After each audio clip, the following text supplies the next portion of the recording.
Welcome everyone to the JLM University. My name is Alex, and in today's video I'm going to be teaching you how to change out your TechFlow prop on your power pole move. Please see the description below for the recommended tool list. This video is going to be the same for both PV models and ZR models. And of course, make sure before working on your power pole move you always turn the power to the motor off before doing any repairs.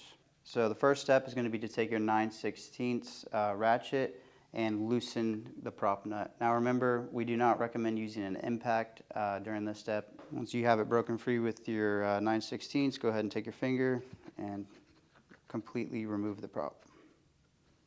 Alright, now that you have the prop nut out, be careful when you pull this off as there is a pin that's going to fall out. So make sure you catch that.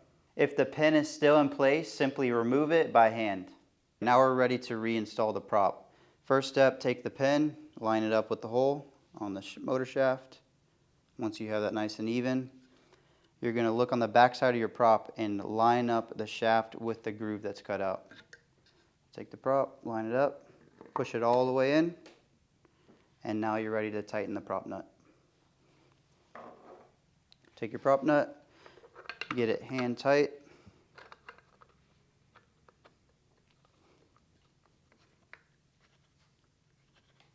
Now once you have that started, go ahead and finish it off with the ratchet.